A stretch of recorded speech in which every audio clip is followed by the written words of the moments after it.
Bayang magiliw, perlas ang silanganan, alam ng puso, sa titik mo'y buhay. Lupang hinirang, duyan ka ng magiting, sa manlulupi, di ka masisingil.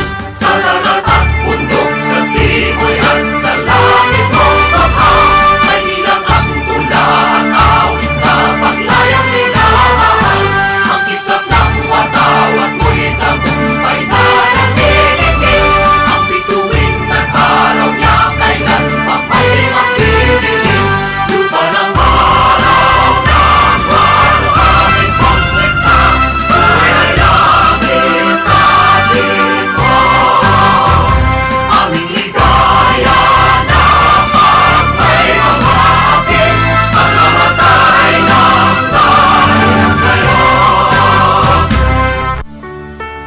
Morning is fast approaching. Let us awaken to the dawn of the new day with God as our constant guide.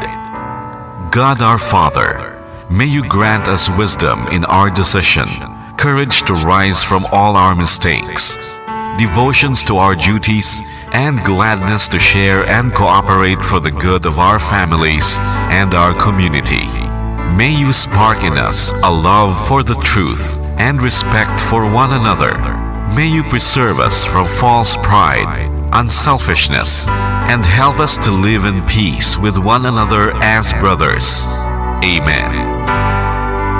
Good morning. This is radio station DYWB, now signing on. DYWB is a commercial radio station owned and operated by the People's Broadcasting Service Incorporated. as authorized by the National Telecommunications Commission. DYWB operates daily from 4 o'clock in the morning to 11 o'clock in the evening on 630 kilohertz with a power of 10,000 watts. DYWB is broadcasting from Bacolod City, Republic of the Philippines. DYWB is maintained and operated by the following personnel, duly licensed by the National Telecommunications Commission. First-class radio telephone operators. Joselito Pagayon, Chief Technician with license number 94-1PVI-12314.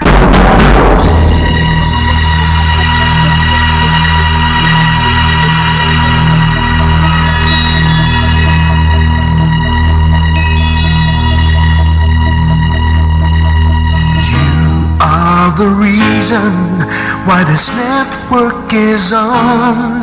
We're standing together, so loud and so clear. And on your radio, we air not just fun. We're here for you with our great big helping hand.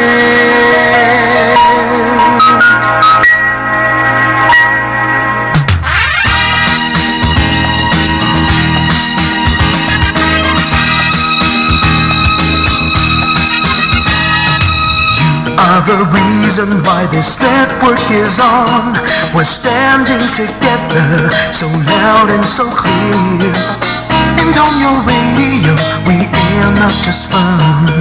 We're here for you with our great big helping hand. We have the power to tell the truth without fear, with favor to no one. We stand as one. Turn on the radio and stay where you are. Listen to the bomb and we'll take you near or far. We are here to speak the truth and let you know we are here for anyone who needs a helping hand. We are here to find the way to freedom and peace, justice for all, make this world a better place. We are the CBS, the NBN, the PBS, for Morajo Philippines. We listen to the voices with no acts of arrogance, with candor and politeness. We are pledged to everyone. We dedicate ourselves, our fortunes, our lives, no matter what it takes, no matter what is sacrificed. We are here to speak the truth and let you know we are here for anyone who needs a helping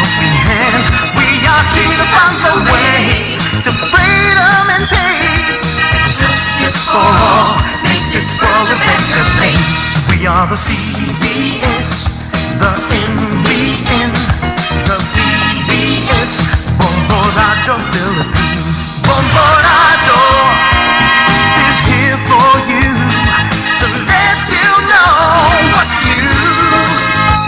And because we care, we listen, we hear all the cries and whispers. We shall be free and fair. We are here to speak the truth and let you know we are here for anyone who needs a helping hand. We are here to find the way to freedom and peace and justice for all, to make this world a better place.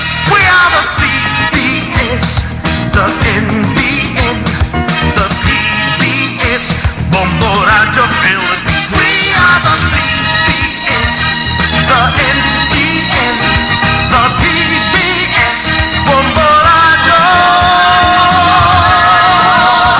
Philippines.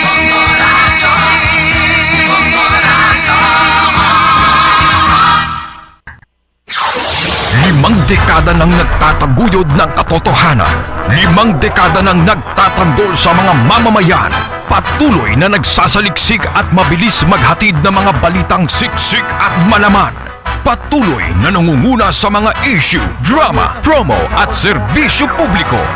Ito ang Bombo Radyo Bacolod, ang pambansang radyo ng Pilipinas. Paradyo Bombo!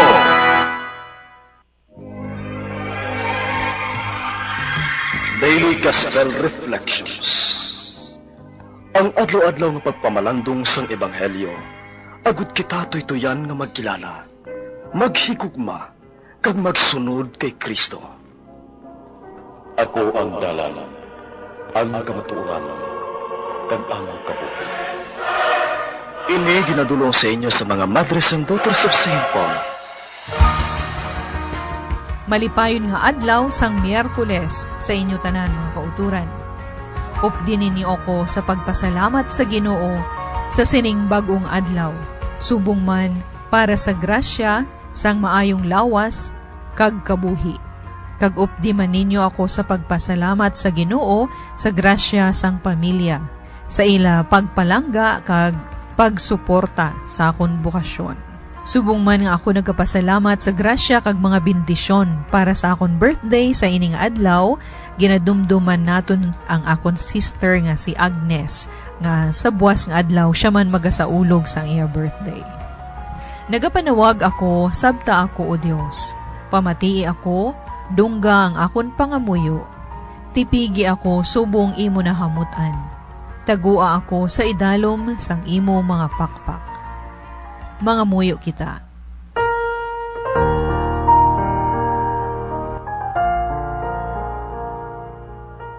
O makagagahom sang tanan, kagwalay katapusan nga Dios.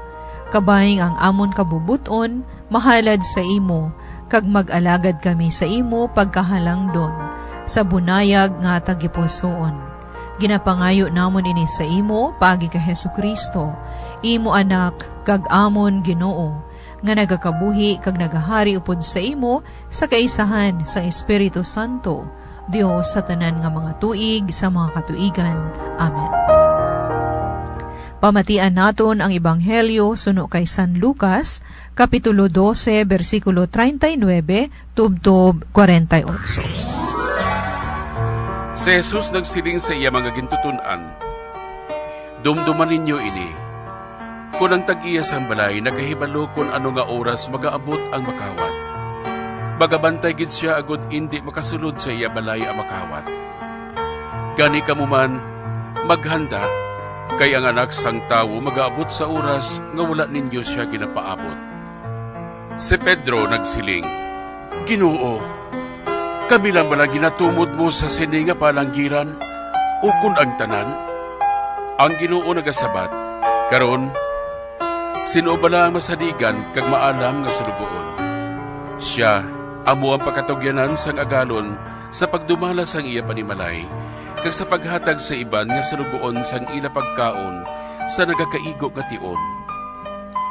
Bulahan ina nga sulugoon kung makita siya sa iya agalon nga nagahimo sang gintugyan sa iya sa pag-abot niya. Matuod gid, nagasiling ako sa inyo, ang agalon magatugyan sa sina nga salugoon sang tanan niya nga pagkabutang. Pero kung ina nga salugoon, magsiling sa iya kaugalingon, dugay pa magabot ang akon agalon. Kag ginasakit niya ang iban nga salugoon nga lalaki kag babaye. Kag dayon, nagakaon, nagainom, kag nagapahubog-hubog siya. Magabalik ang agalon sa adlaw nga wala niya mahibalui. Ang agalon magahatok-hatok sa iya, kag magasilot upod sa mga malalison. Ang mga sulugoon nga nakahibalo sang luyag ipahimo sa iya agalon, pero dawala lang sa buot niya ang paghimo sini, paghahanuton sing tudo-tudo. Pero ang sulugoon nga wala makahibalo sang ginapahimo sa iya agalon, kag nagahimo siya sa mga butang nga dapat siya hanuton, paghahanuton siya sing jutay lang. Ang tawo nga inahatagan sa madamo man ang ginapaabot sa iya. Ang tawo nga ginahatagan si madamo pagid ang ginapaabot sa iya. Mga utod, para sa aton giya sa pagpamalandong, aton pamatian ang akon gid pinalangga. Wala sang pabor-pabor, nga kaupod naton siya subong. Kagbalaan ko gid nga ginpili niya ini nga adlaw.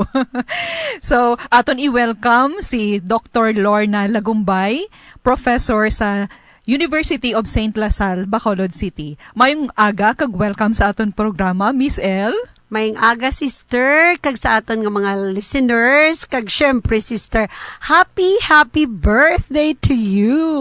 God bless you more.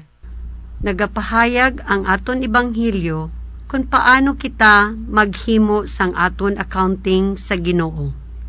Kintugyan sa aton pagdumala ang mga nagkalain-lain nga talento para gamiton kag patin-adon. Magabot ang tion nga kita magapresentar sa Ginoo kung paano naton ginagamit ang aton talento para sa aton mga utod nga nagakinhanglan. Kung aton ini ginagamit, dugang nga ma-develop ang aton talento. Makabenepisyo man sini ang aton mga kauturan nga aton ginaalagaran. Tatlo ka bagay ang aton hatagan sang atensyon. Ang aton dapat igabalik sa Diyos. Kung paano naton ini ginpauswag sa paglipas sang panahon. Una, ang aton time ukon panahon. Pasalamatan naton ang Diyos sa tagsa katinion nga iya ginhatag sa aton. Ang importansya sang panahon, paano naton ini ginadumalahan. Ini bala gingamit naton sa paghimo sang kaayuhan para sa aton isigkatawo, kag kaayuhan para sa tanan. Ukon ang tanan naton nga panahon para lang sa aton kaugalingon. Nangin makaugalingon kita, nagasako kita, kag wala gid sang tiempo para sa iban. Basi damo kita sang ginasakuan, pero wala man sang natapos nga kaayuhan. Ano ang kalidad sang aton ginaobra? Ang ikaduha, ang aton talento sa aton skills and abilities. Aton bala ini gin-acknowledge, kag gin-recognize nga talento kag gina-share man sa aton isigkatawo, sa aton parokya, sa aton pamilya, sa aton kaupdanan sa opisina or ginaobrahan. Ukon, gintago lang naton ini, kag wala ginapaambit sa iban. Te, kanugon kun aton lang gintago ini, kay wala ini magahimo sang kaayuhan. Pareho ini sang isa kalagari, kung permi naton ini ginagamit, dugang ini nga nagatalom. Pero kung aton ini ginatago, magtuktukon ini kag maguba. Hindi mapuslan ang purpose sa pagtugas sa iya. Gani, kinahanglan gamiton naton ang aton talento. Ipaambit ini sa iban para mapuslan o makabulig sa pagbalay sang aton komunidad, sang aton mga relasyon. Kag ang ikatatlo, amo ang aton paghigugma. God is love and charity begins at home. Nangin maalwan bala kita sa pagpaambit sini sa nagakinhanglan, sa miyembro sang aton pamilya, nga nagakinahanglang sa aton paghangop, pagkabalaka, kag pag-atipan. Kung sa diin aton ini ginashare nga may pag-ulikid kag pagpalangga. Mga utod, aton pangayuon ang grasya nga mangin tampad kag matarong kita nga ginatugyanan. Kay kun ginhatagan kita sang madamo nga talento or abilidad, niyan, mas madamo man ang ginapaabot sa aton nga sarang tani naton ipaambit sa iban. O Ginoo, salamat gid sa mga talent nga imo ginbugay sa akon. Gabay pa nga akon ini magamit kag ipaambit suno sa imo paagi kag kabubuton. Gabay pa. Mga abyan, tubtub na lang anay kita diri. Akon gid ginapasalamatan ang tanan nga Pauline cooperators, collaborators, benefactors kag tagdumalahan sang sini nga istasyon. Bombo Radio Philippines. Kung gusto ninyo iupod ang inyong mga intensyon sa amon pagpangamuyo, ipadala lang ninyo ini sa Pauline's Media Center, Daughters of St. Paul, Bacolod, 29 Corner Hernaes, Hinare Streets, 6100, Bacolod City. Daughters of St. Paul, Iloilo, 425 E. Lopez Street, 5000, Haro, Iloilo City. Telephone number 320-9487. O mag-text sa 0943-5410-771. Sa ngalan sang mga madre sang Daughters of St. Paul, ini si Sister Ameline B. Paglinawan. Kabay nga ang paghidait ni Kristo nga amo ang dalan, ang kamatuuran, kag ang kabuhi, magpabilin sa aton tanan. Ang Katisismo sang Simbahan Katoliko. Mga bagay nga dapat hibaluon sa aton Kristohanon nga pagtuluuhan. Ang misteryo sang aton pagtuo. Ang paghigugma sang aton mahal nga Dios. Ang aton kabuhi upod kay Kristo Jesus sa kaisahan sang Espiritu Santo. Aton talakayon, tun-an kag hangpon ang ginatudlo sang aton katisismo. Ano ang ginhalinan sang moralidad sang tawhanon nga buhat? Ang moralidad sang tawhanon nga buhat nasandig sa tatlo ka mga ginhalinan. Ang ginpili nga tinutuyo, ang matuod o kun indi lubos nga matuod, ang tinutuyo sang taghimo, buot silingon ang katuyuan sang tawo nga nagahimo sang sini nga buhat, kag ang mga sirkumstansya sini nga buhat nga nagalakip sang iya mga konsekwensya. Ang Katisismo. Ang katisismo. Ang Katisismo sang aton simbahan Katoliko.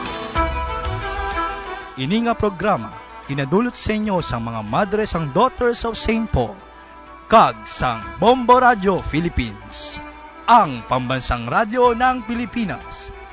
Basta Radio Bombo. Bombo Radio Bacolod. #1